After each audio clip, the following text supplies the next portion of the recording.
നൂറെ ഹബീബിന്റെ മുത്തുമണികൾക്കുണ്ടെങ്കിൽ ശിഫ നൽകണം അല്ലാ, ശിഫ നൽകണേ അല്ലാ.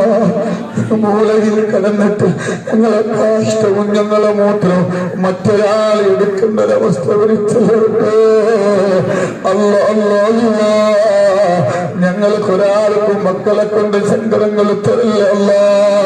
അല്ലാ, സാമ്പത്തിക പ്രയാസങ്ങൾ തരല്ല റബ്ബേ. ഞങ്ങൾക്ക് ഭക്ഷണം തരുന്നവരുണ്ട്, പൈസ തരുന്നവരുണ്ട്. അല്ലാ അല്ലാ അല്ലാ, നീ സ്വർഗത്തിലെ ഭക്ഷണം കൊടുക്കണേ അല്ലാ. ഇന്നും ഞങ്ങൾക്ക് ഭക്ഷണം തരുന്നവരുണ്ട്, സ്വർഗത്തിലെ ഭക്ഷണം കൊടുക്കണല്ല. അല്ലാഹുവേ, നീ ഖൈർ നൽകണേ അല്ലാ, ബറക്കത്ത് നൽകണേ അല്ലാ, കുടുംബത്തിലെ സമാധാനം നൽകണേ അല്ലാ.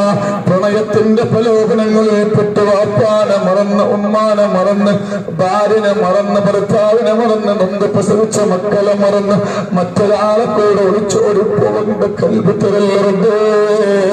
ഞങ്ങളെ മക്കൾക്ക് കൊടുക്കല്ല അല്ലാ. അല്ലാ, ഞങ്ങളെ മക്കൾക്ക് നല്ല കൂട്ടുകാരെ കൊടുക്കല്ല.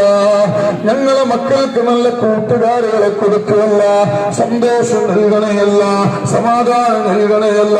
പരിശുദ്ധമാക്കപ്പെട്ട റബീഉൽ അവ്വലിലെ ജുമാ നിസ്കാരം കഴിഞ്ഞിട്ടാണ് ഞങ്ങൾ ദുആ ചെയ്യുന്നത്. വായിബായി മടക്കല്ല റബ്ബേ, വായിബായി മടക്കല്ല റബ്ബേ. എല്ലാവർക്കും സന്തോഷം നൽകണയല്ല. നൂറെ ഹബീബിന്റെ മജ്‌ലിസിൽ പങ്കെടുക്കുന്ന ഒരുപാട് പതിനായിരക്കണക്കിന് ആളുകളുണ്ട്. അല്ലാഹുവേ, അവർക്ക് ഖൈർ നൽകണേ അല്ലാ, സന്തോഷം നൽകണേ അല്ലാ. അഹ്ലു ബൈത്തിനെ സ്നേഹിക്കുന്നവരാണ് നൂറെ ഹബീബിന്റെ മുത്തുമണികൾ. ഖദീജ ബീവിന്റെ സ്വഭാവമുള്ളവരാണ്.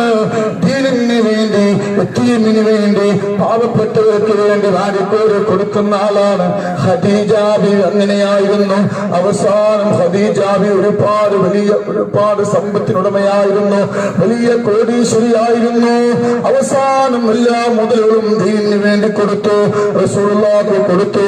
അവസാനം ഈ ലോകത്തിൽ നിന്ന് മരണപ്പെട്ടു പോകുമ്പോ ഉണക്കപ്പുല്ല് പറിച്ച് അത് വെള്ളത്തിലിട്ട് കൊത്തിച്ചതച്ചിട്ടതിന്റെ നീര് കുടിച്ചിട്ടാണ് ഈ ലോകത്തോട് വിട പറഞ്ഞു പോയത് ഖദീജ ബീവി. അതുപോലെ ഒരുപാട് സമ്പത്തുള്ള ആളുകളുണ്ട്, സമ്പത്തുള്ള ആച്ചവരുണ്ട്. ഈ മക്കളെ വിഷയങ്ങൾ പറയുമ്പോ, പാവപ്പെട്ട വിഷയങ്ങൾ പറയുമ്പോ ഉള്ളത് തരുന്നതാണ് നൂറെ ഹബീബിന്റെ മുത്തുമണികൾ. ഖൈർ നൽകണേ അല്ലാ, സമാധാനം നൽകണേ അല്ലാ. വൈസുൽ കർമിനി തങ്ങളെ പോലെയാ ഒരുപാട് വൈസുൽ കർമിനി തങ്ങൾ അല്ലാഹുവിന്റെ റസൂലിനെ ഖൽബ് കൊണ്ട് സ്നേഹിച്ച മഹാനാണ്. ഒരുപാട് ചരിത്രങ്ങൾ പറയാനുണ്ട്. അല്ലാഹുവേ, ഹബീബിന്റെ പേരമക്കളെ അല്ലാഹുവിന്റെ റസൂൽ ഈ ലോകത്തിൽ നിന്ന് വിട പറഞ്ഞു പോകുമ്പോ അവസാനമായിട്ട് അല്ലാഹുവിന്റെ റസൂൽ പറഞ്ഞ രണ്ട് കാര്യങ്ങളാണ്. അതിലൊന്ന് പരിശുദ്ധ ഖുർആൻ മുറുകെ പിടിക്കാനാണ്, രണ്ടാമതെന്റെ പേരമക്കളെ മുറുകെ പിടിക്കാനാണ്. അഹ്ലു ബൈത്തിനെ സ്നേഹിക്കുന്നവരാണ് നൂറെ ഹബീബിന്റെ മുത്തുമണികൾക്ക്. അവർക്കൊരു സങ്കടങ്ങളോ കൊടുക്കല്ല റബ്ബേ, സമാധാനം നൽകണയല്ല.